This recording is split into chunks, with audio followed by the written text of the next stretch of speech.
So today we'll be learning about the trial and error theory of learning.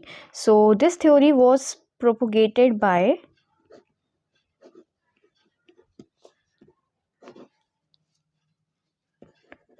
Edward Lee Thorndike.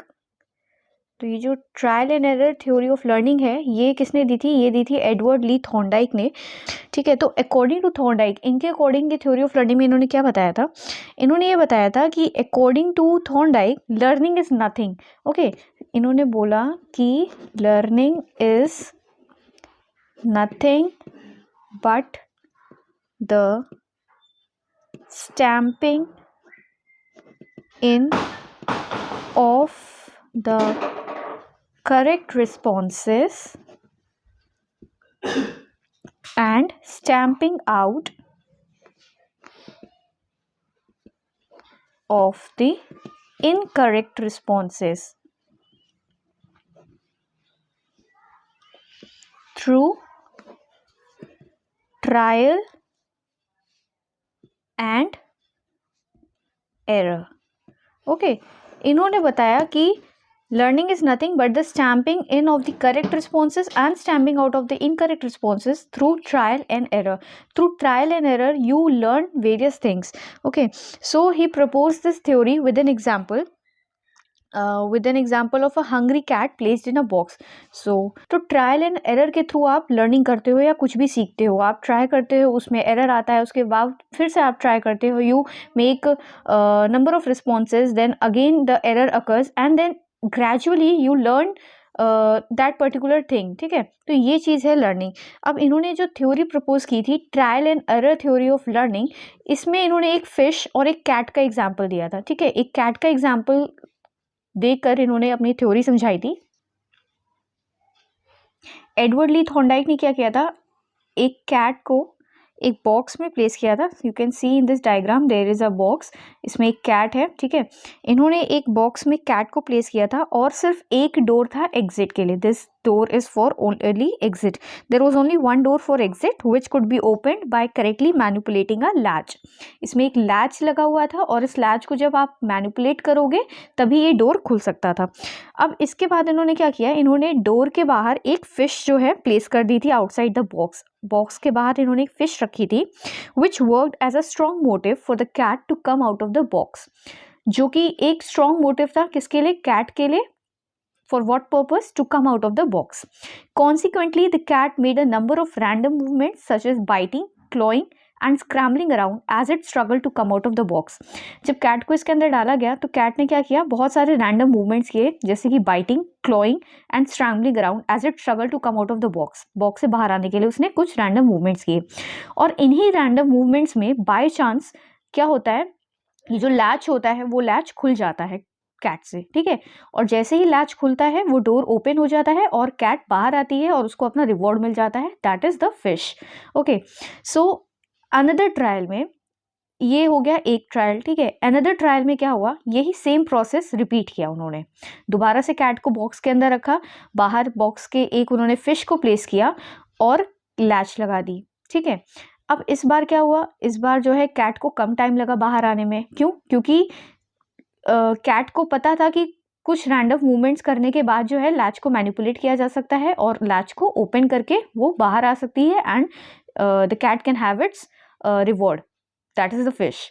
So out of the subsequent trial, such incorrect responses like biting and clawing gradually diminished. ठीक है, कुछ responses के बाद, कुछ trials के बाद जो उसके रिस्पॉन्सेज थे, जो रैंडम मूवमेंट्स थे कैट के, जैसे कि क्लॉइंग हो गया, बाइटिंग हो गया, ठीक है, ये जो उसने जो अंदर स्ट्रगल कर रही थी वो ग्रेजुअली डिमिनिश हो गया। ठीक है, ग्रेजुअली डिसअपेयर हो गया क्योंकि अब कैट एक ऐसे स्टेज पे पहुंच गई थी जहाँ पे वो लैच को ईजिली मैनिपुलेट कर सकती थी जैसे ही उसको बॉक्स में रखा गया और वो वहाँ से बाहर आ सकती थी और फिश को खा सकती थी। ठीक है, इसी तरह ग्रेजुअली जो है कैट ने learn the art of opening the door. In this way, the cat learned the art of opening the door. Thorndike named the learning of this experimental cat as trial and error learning. Okay, so this was the trial and error learning. ठीक है। तो trial and error learning theory में इन्होंने क्या किया था, इन्होंने एक कैट को बॉक्स में प्लेस किया था, ठीक है, और बॉक्स के बाहर इन्होंने एक लैच को रखा हुआ था और बॉक्स के बाहर एक फिश थी जो कि रिवॉर्ड था कैट का, ठीक है। जैसे ही कैट को इन्होंने बॉक्स में प्लेस किया, कैट ने क्या किया, बहुत रैंडम मूवमेंट्स किए। उन रैंडम मूवमेंट्स में जैसे कि क्लोइंग, बाइटिंग, स्क्रैम्बलिंग अराउंड, इन सब मूवमेंट्स में जो है बाय चांस जो है उसका जो लैच था बॉक्स का वो ओपन हो गया और कैट बाहर आके उसने फिश को खा लिया। फिर से उसके बाद दोबारा से ट्रायल किया गया, तो उसमें क्या हुआ, कैट ने जो है ये जो रैंडम मूवमेंट से धीरे धीरे डिसअपियर होते जा रहे थे और cat was very easily able to come outside the box and eat the fish, ठीक है। धीरे धीरे ये जो जितने भी रैंडम मूवमेंट्स थे कैट के, जैसे क्लॉइंग हो गया, बाइटिंग हो गया, स्क्रैम्बलिंग अराउंड हो गया, ये सारे जो मूवमेंट्स थे ये डिसअपियर हो गए और जैसे ही कैट को बॉक्स में प्लेस किया गया था वो लैच को मैनिपुलेट करती थी and it use to come out of the box and eat the fish, ठीक है। तो इसी को इन्होंने थॉर्नडाइक ने learning trial and error theory of learning जो है बोला था और ये इसकी जो एग्जाम्पल थी, जो एक्सपेरिमेंटल कैट थी, इसको ट्रायल एंड एरर लर्निंग बोला गया था। ही maintained that learning is nothing but stamping in of the correct responses and stamping out of the incorrect responses. Okay. Thorndike ने क्या बताया था कि learning is nothing but the stamping in of the correct responses and stamping out of the incorrect responses through trial and error. Trial and error कर करके ही आप चीज़ों को सीखते हैं।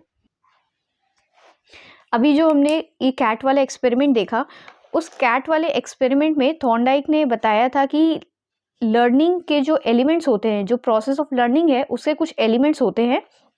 तो थॉर्नडाइक ने कुछ एलिमेंट्स बताए थे in the process of learning. पहला है drive, okay, next is goal, third one is barrier और blocks, fourth one is random attempts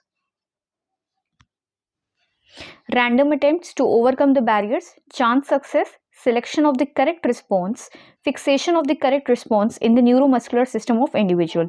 So according to Thorndike, following elements are involved in the process of learning. पहला है drive, ठीक है। आपको अगर कोई भी चीज़ को लर्न करना है तो first thing that you need is the drive to learn that particular thing. Goal, जैसे इस पर्टिकुलर जो एक्सपेरिमेंट था, कैट और फिश वाला जो एक्सपेरिमेंट थॉर्नडाइक ने कंडक्ट किया था, उसमें गोल क्या था, उसका गोल था to come out of the box and to have that fish, ठीक है। तो ये उस कैट का गोल था। बैरियर जो होता है, barrier are the blocks which prevent the individual reaching the goal, ठीक है। बैरियर जो होते हैं वो ब्लॉक्स होते हैं या जो ऑब्स्टिकल्स होते हैं जो कि एक इंडिविजुअल को प्रिवेंट करते हैं उसके गोल तक पहुंचने से, ठीक है। जैसे जो हमारा कैट और फिश वाला एक्सपेरिमेंट था उसमें बैरियर क्या था, वो बॉक्स था plus that latch was that barrier जो कि प्रिवेंट कर रही थी कैट को बॉक्स के बाहर आने से और उसको फिश ईट करने से। Next is random attempts to overcome the barriers. Random attempts to overcome the barriers, जो कि रैंडम अटेम्प्ट्स जो आप बैरियर को ओवरकम करने के लिए कर रहे थे, जैसे कि कैट ने क्या किया था, बहुत सारे रैंडम अटेम्प्ट्स मारे थे, जैसे कि बाइटिंग, स्क्रॉलिंग, ठीक है, और स्क्रैम्बलिंग, क्लॉइंग, ये सारे वो रैंडम अटेम्प्ट्स कर रही थी ताकि वो बॉक्स के बाहर आ जाए। तो वैसे ही जब भी आप कोई चीज़ लर्न करते हो उसमें बैरियर्स आते हैं, ऑब्स्टिकल्स आते हैं, तो आप जो रैंडम अटेम्प्ट्स करते हो to overcome that barriers, that is the main element involve in the process of learning. Next is chance success. जैसे कैट वाले एग्जाम्पल में हमने देखा था कि उसने फर्स्ट 2-3 अटेम्प्ट जो किए थे उसमें रैंडम अटेम्प्ट से लैच खुल गया था और वो बॉक्स के बाहर आ गई थी, तो वो बाय चांस एक उसको सक्सेस मिल गया था, ठीक है। तो that is the chance success, कि रैंडम अटेम्प्ट्स करने की वजह से आपको बाय चांस सक्सेस मिल गया। Next is selection of the correct response.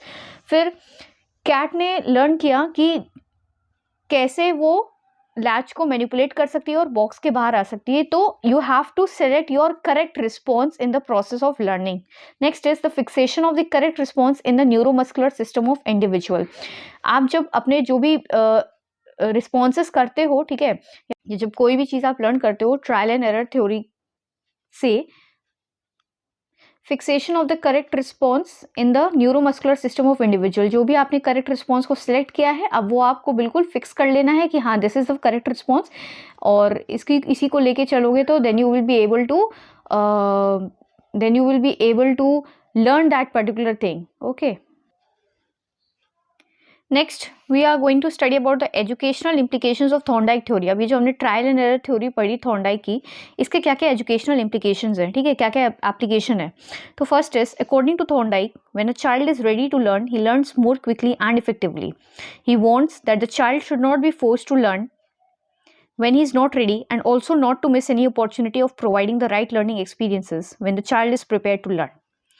तो थॉर्नडाइक ने बताया कि when a child is ready to learn, he learns more quickly and effectively. एक चाइल्ड है वो तभी लर्न कर सकता है when he is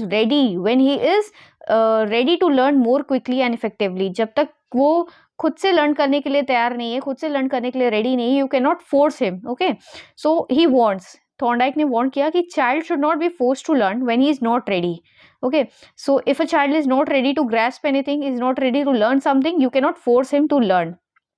Also, he should not be missed any opportunity of providing the right learning experience when the child is prepared to learn. And if the child is prepared to learn, he should not miss any opportunity of the learning experience. Next is the task of teacher is to motivate the students by arousing their attention, interest and curiosity so that they want to learn. And इसमें Thorndike ने explain किया कि teacher का task है कि students में attention, interest और curiosity को मोटिवेट करना जिससे वो लर्न कर सकें. This is the law of readiness also. Next is the teacher must try to strengthen the bonds or connections between stimuli and responses through repetition, drill and practice. Otherwise the bonds get weakened through disuse and learning fails to occur. अब कोई भी चीज़ अगर child ने उसको learn कर ली है तो the teacher का टास्क है कि उसको रिपीट करवाना है. ठीक है, ड्रिल एंड प्रैक्टिस से उसको बार बार रिपीट कराना है ताकि वो जो लर्निंग है वो बहुत स्ट्रांगली उसको जो है वो लर्न हो जाए, जो भी वो चीज़ लर्न कर रहा है. Otherwise the bonds get weakened. Otherwise क्या होगा, हमने लॉज ऑफ लर्निंग में पढ़ा था, लॉ ऑफ डिसयूज, है ना.